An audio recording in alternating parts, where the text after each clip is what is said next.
Hey, how's it going, everyone? Just back again with another one of the sequence. This one's encoded across multiple chapters in 1 Corinthians 1 to 4. And so, I'll just kind of go over it from a high level. I think people sort of get the concept at this point who are following along in the series. But, there's no way the Bible is just randomly constructed. It's not funny, but like, it's incredible. I'm in awe of this. It's just, there's explicitly prophetic passages, that pertain only to the end times. There's other layered prophecies in the Old Testament that are happening again in the end times. And then there are times like this where Paul's writing to the church in Corinth, and the sequence of topics that he's choosing are prophetic. And so all of this has to be God-breathed. And, we get that here as well. Paul is saying that everything is God, doing this.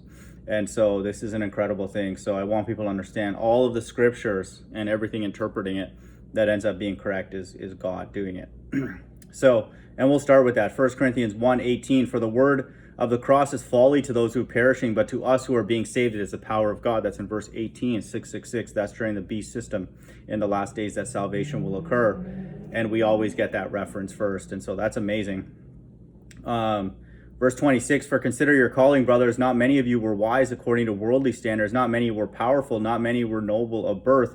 But God chose what is foolish in the world to shame the wise. That's in verse 27, 2 sevens, 14. God's elect. God chose what is weak in the world to shame the strong. Okay, so just know that. So there's other places like one of my favorite verses, Jeremiah 31:8, that talks about people being saved as being blind and lame. Okay, so it's not the Christian church, it's not all these Hebrews, it's not any group or a organization or anything like that. People are going to be shocked on that day, which I believe is going to happen this year, who's taken away. Not me and the people that come by here. It's going to be exactly what is said in the Bible everywhere. So just know that. But God chose what is foolish in the world. That's his chosen, that's his elect. And so just know that God chose what is weak in the world. There's weak people everywhere on earth. Okay. So this is the time. So first we have a reference to salvation, and then a very, very good description of those who are saved, which is consistent with everyone in the Bible, which is consistent with what's described everywhere in the Bible. And these are going to be people, like it says here, let the one who boasts in the Lord. That's the type of person that's going to be saved. Okay, and so now in 1 Corinthians 2, it's proclaiming Christ crucified. So this is Paul preaching, but in the last days, it's going to be the gospel being preached. Okay, so that's one reference to that. And so just know that this whole section is talking about certain people being able to be discerned to receive the gospel and not. So that's going to be the time of the Great Tribulation where two manners of people are going to be distinguished. God's right-hand side who are spiritual, like it says here in verse 13, and we impart this in words not taught by human wisdom, but taught by the Spirit, interpreting spiritual truths to those who are spiritual. Okay, and so that's going to be in the last days where there's going to be this final separation of God's left and right-hand side, those who are down with the beast and those who aren't.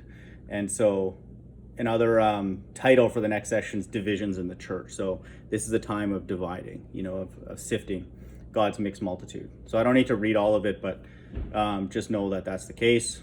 And then later on,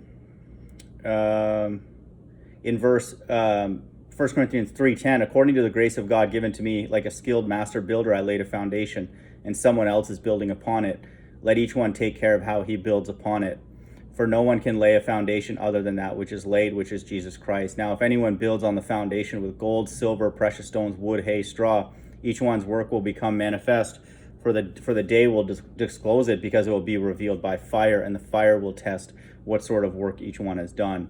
So that's one reference to fire. And then in verse 16, do you not know that you are God's temple and that God's Spirit dwells in you? And so if anyone destroys God's temple, God will destroy him, for God's temple is holy and you are the temple. That's referring to God's elect. And so this is a reference to God's elect and fire.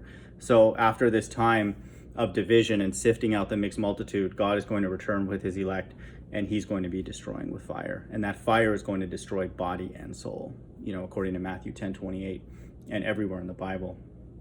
And so just know that. And then in 1 Corinthians 4, at the very end, 4:20, for the kingdom of God does not consist in talk, but in power. And so there's a reference to the kingdom of heaven. And so again, this I don't need to read through this whole thing because he's going into details like in about his ministry. But again, just know that even Paul writing a letter, he's breathing prophecy, and then we now in this days we have an understanding, and then it pertains to this time. So we have salvation, we have the gospel being preached, we have divisions, two people being separated, then we have Christ returning with his elect with fire in these so-called UFOs, and then we have a reference to the kingdom. Hope everyone's doing well. Bye.